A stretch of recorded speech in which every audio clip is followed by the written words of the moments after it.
ये मोटर 3 दिन में 3 बार भरी जा चुकी है, मात्र 20 मिनट चलती है और फिर जल जाती है। इसका कारण मैं आपको बता देता हूँ। ये जो कस्टमर हैं वो हमारे रेगुलर कस्टमर थे। इन्होंने सोचा कि हम पैसे ज़्यादा ले रहे हैं, तो ये सागर ले गए थे मोटर को बनवाने के लिए। इस मोटर में बनता है 1800 ग्राम वायर और सामने वाले में सिर्फ इसमें 1400 ग्राम वायर डाला है। डीपी इनके पास में रखी हुई है और इनको हाई वोल्टेज मिलता है। इसका तार कम कर लिया गया है और पैसे कम कर लिए हैं।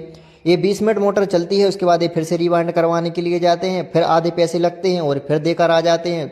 ऐसा तो इन्हें 2-3 बार किया तो इनके पैसे तो प्रॉपर लग चुके हैं पूरे के पूरे, लेकिन मोटर बिल्कुल नहीं चली है। अब ये हमारे पास फिर से लेकर आए हैं और उन्होंने बताया कि हमने 3 बार मोटर बनवा ली है और मोटर सिर्फ 20 मिनट चलती है।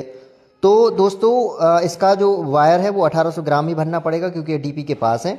और सस्ते के चक्कर में जो लोग पड़ते हैं उनका यही अंजाम होता है दोस्तों। अगर ये समझ के चलिए आप कि अगर सामने वाला अगर वायर भर रहा है उसमें, तो उसी के पैसे लेगा, अलग से तो लेगा नहीं, अपनी मजदूरी काट के उतना पैसा लेगा वो मिनिमम। लेकिन जो लोग कम पैसा लेते हैं, कभी कभार ऐसा होता है कि वो सामने वाला मोटर में से सामान आपका आधा कर लेता है। मान लीजिए इसमें 1800 ग्राम वायर बन रहा था, 1400 निकाल लिया, उसको आधा बच गया, 400 ग्राम तो बच गया उसका, तो उसमें उसका मुनाफा निकल आया। तो इसीलिए हमेशा सस्ते के चक्कर में ना भागिए। अगर सामान क्वालिटी का चाहिए तो उसके लिए पैसे लगते हैं। अगर रद्दी क्वालिटी का सामान चाहिए, मान लीजिए हम भी भर सकते थे सस्ते में, लेकिन उसमें हमारी इमेज ही खराब होगी कि आप कैसी मोटर बनाते हैं, मोटर जल गई। तो ऐसा काम हम बिल्कुल नहीं करते हैं और ना ही हम सस्ते में बिल्कुल करेंगे, क्योंकि जितना सामान डलता है ठोक के पैसे लेंगे और ठोक के काम करेंगे। आपको करवाना हो तो करवा सकते हैं, नहीं करवाना तो सस्ते के पास जाइए, परेशान होंगे फिर से आएंगे।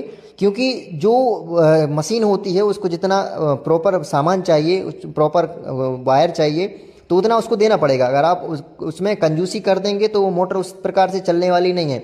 अब ये मोटर 3 बार जल चुकी है, इसको 3 बार बनवा चुके हैं, बार बार पैसे दे चुके हैं, पैसे तो इनके उतने ही लग चुके हैं, आना जाना फोकट का हो गया। और बाद में आना मेरे पास नहीं, कहीं भी अगर आप जाते हैं अच्छा काम जो करता है उसके पास जाइए, नो टेंशन हो गए। लेकिन कहीं पर अगर सस्ता लग रहा है आपको, तो एक बार विचार कीजिए आखिर कम क्यों लग रहा है और कहीं पर क्यों ज़्यादा क्यों लिया जा रहा है। तो सभी लोग ज़्यादा या कम नहीं लेते हैं दोस्तों, कुछ कुछ लोग ऐसे होते हैं जो सामान निकाल लेते हैं। तो आइंदा से आप भी सतर्क रहिए, ध्यान रखिए, जिससे आपका जो वाहन है वो अच्छा चलता रहे। धन्यवाद।